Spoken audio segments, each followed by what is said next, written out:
Sesuai dengan agenda rapat pada hari ini, kami akan menyampaikan penyesuaian rencana kerja dan anggaran BKN atas pagu alokasi tahun anggaran 2023. Penyesuaian rencana kerja dan anggaran BKN atas pagu alokasi tahun anggaran 2023. Tema rencana kerja pemerintah tahun 2023 adalah peningkatan produktivitas untuk transformasi ekonomi yang inklusif dan berkelanjutan dengan 8 arah kebijakan utama yang akan dijalankan.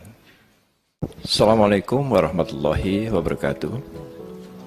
Selamat sore, salam sejahtera bagi kita semua. Om Swastiastu, Namo Buddhaya, salam kebajikan. Yang terhormat pimpinan dan para anggota Komisi 2 DPR RI, yang terhormat Menteri PAN-RB beserta jajaran, yang terhormat Kepala LAN, Kepala ANRI, Ketua KSN, dan Ketua Ombudsman RI beserta jajaran.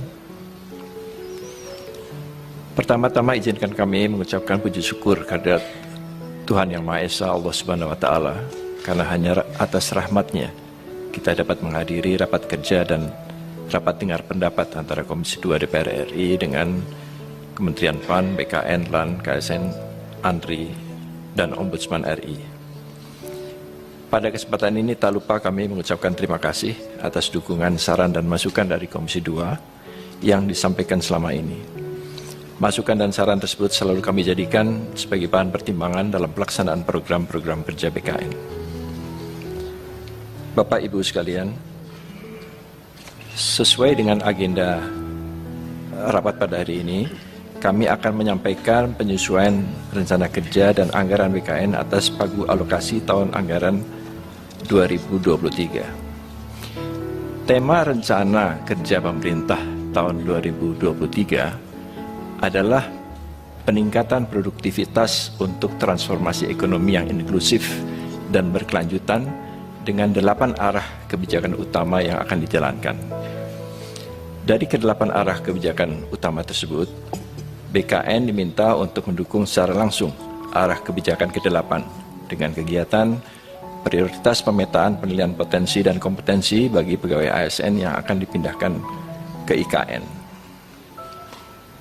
Saat ini BKN telah melakukan penyusunan dan penelaahan rencana kerja dan anggaran tahun 2023 bersama dengan Kementerian Keuangan dan Kementerian PPN, Bappenas atas penetapan pagu anggaran tahun 2023 dan atas inisiasi teman-teman dari Kemenpan RB, kami juga telah melakukan penyelarasan rencana kerja antara Kemenpan RB, LAN, KSN, dan BKN. Bapak Ibu anggota Dewan yang terhormat, sebelum kami menyampaikan rencana kerja dan anggaran BKN tahun 2023, perkenankan kami menyampaikan capaian kinerja dan realisasi anggaran BKN tahun 2022. Pagu BKN tahun 2022 adalah sebesar 579 miliar 797.786 rupiah. Realisasi anggaran sampai dengan tanggal 16 September 2022 adalah sebesar 65,98% atau senilai 382 miliar 552.116.699 rupiah. Dapat kami sampaikan juga bahwa pagu BKN tahun 2022 masih terdapat automatic adjustment sebesar 31 miliar 568.448.000 rupiah. Jika pagu BKN tersebut dikurangi dengan blokir automatic adjustment, maka realisasi anggaran sebesar 69,78%.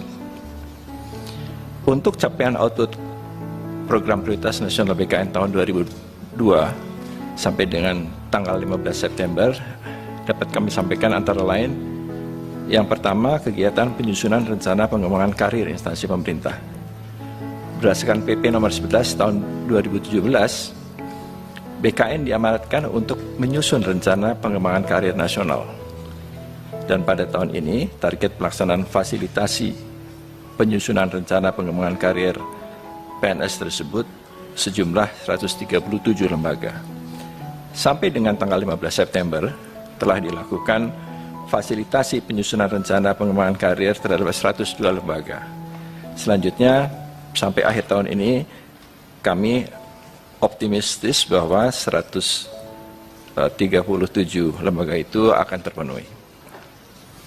Yang kedua, kegiatan penyusunan petunjuk teknis atau petunjuk pelaksanaan untuk percepatan penerapan sistem manajemen kinerja terintegrasi di seluruh kementerian, lembaga, dan daerah.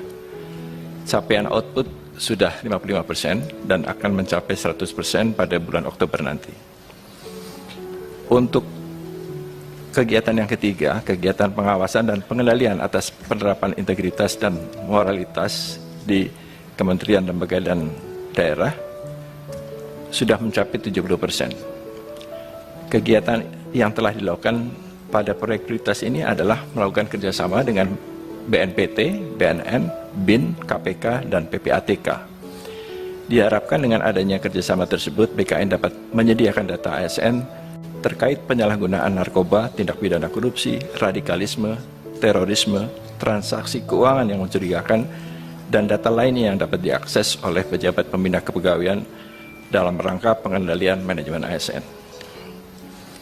Yang keempat, kegiatan layanan data kepegawaian ASN terintegrasi sudah mencapai progres 74%. Kegiatan ini merupakan tindak lanjut dari kegiatan pemutakhiran data mandiri atau PDM yang telah dilakukan pada tahun 2021. Untuk tindak lanjut PDM sampai dengan bulan September 2022 telah mencapai 99,64% untuk aktivasi. Untuk konfirmasi mencapai 90,88% dan verifikasi mencapai 76,7%. Approval PDM instansi sudah mencapai 74,42%. Yang kelima, pengembangan sistem informasi ASN sudah mencapai progres 50%. Kegiatan yang sudah dilakukan antara lain terintegrasinya 3 pilar sistem digital manajemen ASN, dari sistem informasi ASN, sistem kepegawaian nasional, dan MySAPK.